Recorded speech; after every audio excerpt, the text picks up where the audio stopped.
अब हम चलते हैं नारद जी और युधिष्ठिर के पास।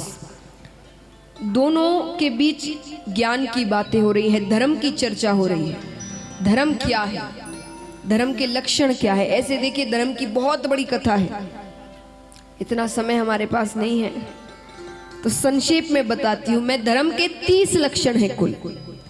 अब 30 में से मैं आपको 5 बताती हूं जो सबसे महत्वपूर्ण है, अभी के समय में सबसे ज्यादा जरूरी है। 5 लक्षण में सबसे पहला लक्षण है सत्य।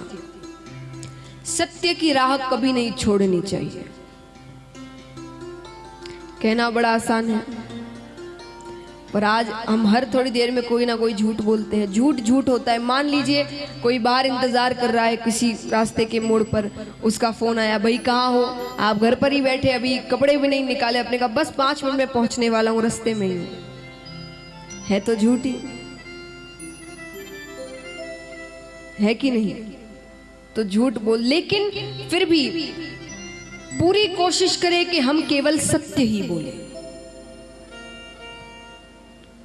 देखिए अब आप कहेंगे महाराज जी कह रहे हैं, इनको तो कहना चाहिए सिर्फ सत्य बोलो, छोटी मोटी झूठ। लेकिन मैं क्यों कह रही हूं? क्योंकि हम भी जानते हैं आज के समय में वो मुख से निकलेगा ही निकलेगा, ऐसे झूठ तो जरूर निकलेगा। तो हमें कोशिश यही करनी है कि ज्यादा से ज्यादा अच्छा, पूरा नहीं कर सके तो थोड़ा तो करें। तो कोशिश यही रखें कि जहां तक हो सके हम सत्य ही बोलें। राजा हरिश्चंद्र, उन्होंने पत्नी का विक्रय करके भी सत्य की राह नहीं छोड़ी थी। हमारे धर्म में, हमारे शास्त्रों में, हमारे युग में ऐसे ऐसे मनुष्य हुए थे जिन्होंने सत्य की राह कभी नहीं छोड़ी। दूसरा लक्षण है दया, जो आजकल बिल्कुल नहीं है। दया मतलब ये नहीं होता कि किसी को पीड़ित देखकर हम मनी मन बस दुख कर ले कि उनकी हालत कितनी खराब है, ये दया नहीं है। और दया क्यों नहीं रही? क्योंकि आज हम रोजाना देखते हैं कि हमारे सामने कुछ घटनाएं हो जाती है और हम मुंह फेर कर चले जाते हैं, ये सोचकर कि हम कहीं ना फंस जाए। जिसके अंदर दया होगी वो गलत कभी नहीं देख सकता, वो जरूर सहायता करेंगे। जिसके अंदर दया नहीं होती वो आंखें फेर कर चले जाते हैं या वीडियो बनाने लग जाते हैं। इसका मतलब क्या है? दया खत्म हो चुकी है। दया की भावना नहीं छोड़ना। जब जब हो सके, जितनी हो सके सहायता करना, जितना हो सके आपसे आप सहायता करिए। ये दूसरा लक्षण है। तीसरा लक्षण है पवित्रता। घर को पवित्र रखें, खुद को पवित्र रखें, साफ सुथरे रहे हमेशा अच्छे से। आजकल तो इतने अच्छे अच्छे शैम्पू साबुन आ गए हैं। मन पवित्र रखें, पवित्रता। चौथा लक्षण है तपश्चर्या। चलिए शरीर को तो बड़ा पवित्र, जैसा मैंने कहा अच्छे अच्छे साबुन शैम्पू आ गए हैं, शरीर बड़ा पवित्र है, सुंदर है, लेकिन मन उतना ही काला है, वाणी उतनी ही काली है, विचार उतने ही काले हैं। मन पवित्र रखें, शुद्ध रखें, वाणी पवित्र रखें। किसी को कुछ भी बोलने से पहले 100 बार सोचे। क्यों सोचे? ये सोचकर कि जो बात आप कहने जा रहे हैं वही बात अगर कोई और आपसे कहेगा तो आप पर क्या बीतेगी। और अगर वो आपको सही लगती है कि हाँ मुझे भी अगर कोई ये बात कहे तो मुझे अच्छा लगेगा, तो फिर जाकर जरूर कहना। लेकिन अगर आपको वो सही नहीं लग रहा तो किसी और को भी मत कहना। तो कुछ भी बोलने से पहले 100 बार सोचे। ये चौथा लक्षण। पांचवा लक्षण है तितीक्षा। भगवान जो भी दे उसे प्रसाद समझकर ग्रहण करो। क्यों? एक बात बताइए, आप ज्यादा होशियार कि ठाकुर जी? सच्चे मन से कहिए। जैसा मैंने कहा, कथा में बैठे हैं तो अच्छे ही विचार मन में आएंगे, अच्छे ही जवाब देंगे आप, और बाहर जाकर सब भूल जाएंगे। नहीं, सच, क्योंकि आपको भी विवेक दिया है भगवान ने, दिमाग दिया है, सोचने समझने की शक्ति दी है, ज्ञान दिया है। तो आप ज्यादा होशियार के ठाकुर जी? जोर से कहिए। तो क्यों होशियारी लगाते हैं आप?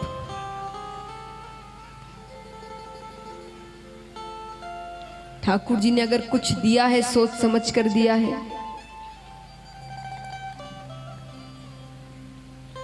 वो जो करते सही करते, आपका भविष्य देख कर करते।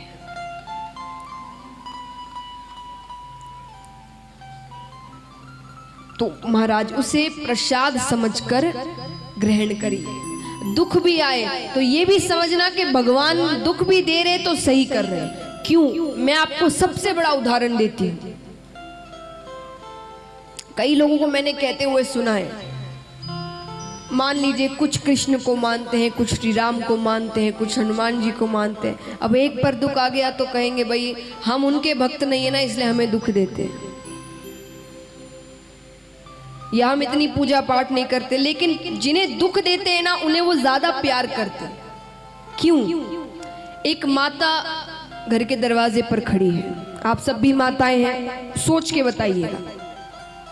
बाहर कुछ बच्चे खेल रहे हैं, मोहल्ले में बच्चे खेलते हैं ना, दोपहर के समय, शाम के समय सबके बच्चे खेलते हैं।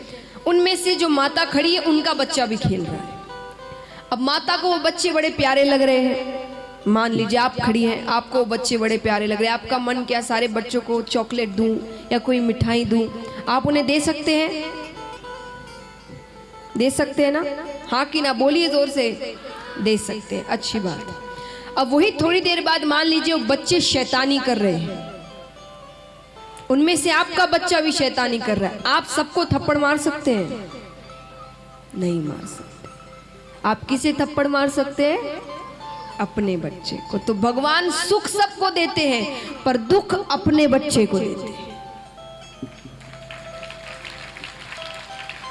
जिसे वे चाहते हैं कि जल्द से जल्द उसके पाप कट जाए। क्योंकि दुख में हम रोते हैं, प्रायश्चित करते हैं, या अपने वो दिन याद करते हैं जब हमने कुछ गलत कार्य किए हो। हम कहते हैं कि ना वो किया था उसी का फल मिल रहा है आज, कहते हैं कि नहीं? उसका मतलब ही हम प्रायश्चित करते हैं। प्रायश्चित करते हैं तो हमारे पाप कटते हैं। पाप कटते हैं तो पाप कटते तो अच्छी बात है, हमारे पाप खत्म हो जाते। ठाकुर जी तो अगली बार दुख मिले ना, उन्हें धन्यवाद करना कि आप हमारे पाप जल्द से जल्द काट रहे हैं, और समझ जाना वो आपको अपना बच्चा समझते हैं। तो महाराज इस प्रकार ठाकुर जी जो दे वो प्रसाद समझकर ग्रहण करो। एक बार एक कोई युवक, उसका अंत समय जल्दी आ जाता है, उम्र कम थी, यमराज आते हैं उन्हें लेने। आते हैं तो उसे कहते हैं कि तुम्हारे चलने का वक्त है। ठीक है, पर युवक मन में विचार कर रहा है कि मैं बिना बताए, अभी तो सारी जिम्मेदारियां हैं ऊपर, क्या करूं क्या नहीं करूं। तो उसने भी अपना दिमाग लगाया, संसार का व्यक्ति है, सांसारिक दिमाग लगाया उसने यमराज से कहा कि चाय पीकर चलते हैं। इसलिए मैंने कहा क्योंकि मनगढ़ंत बातें, हम यमराज से ऐसी बातें नहीं कर सकते, लेकिन इसके अंत में जो सीख है वो बड़ी अच्छी है। तो उसने कहा यमराज से कि चाय पी के चलते हैं। यमराज ने कहा ठीक है। वो चाय बनाते, चाय में उसने नींद की दवा मिला दी, क्योंकि यमराज ने उससे कहा कि तुम्हें मुझे ले जाना ही पड़ेगा, क्योंकि आज जो मैं लिस्ट लेकर आया हूं, जिन जिन लोगों को मुझे ले जाना है उसमें सबसे ऊपर तुम्हारा ही नाम है। तो उसने नींद की दवा मिला दी। नींद की दवा देकर उन्हें चाय दी। यमराज सो जाते हैं। वो लिस्ट निकालता है, लिस्ट में से अपना नाम हटाकर एकदम नीचे लिख देता है। अच्छी बात है। वो उठते हैं तो युवक ने कहा चलिए, जिसका नाम पहले है चलते हैं। यमराज ने कहा नाम तो तुम्हारा ही पहले, पर तुमने इतना स्वागत किया, मुझे इतना सम्मान दिया, तो आज मैं ऊपर से नहीं नीचे से शुरुआत करूंगा। अब वो युवक ऊपर जाता है, तब ठाकुर जी से जब वो मिलता है, ठाकुर जी उनसे कहते हैं, ये बात सुनिए, ठाकुर जी कहते हैं कि तू करता वही है जो तू चाहता है। ध्यान से सुनिएगा कि तू करता वही है जो तू चाहता है, पर होता वही है जो मैं चाहता हूं। कि तू करता वही है जो तू चाहता है, पर होता वही है जो मैं चाहता हूं।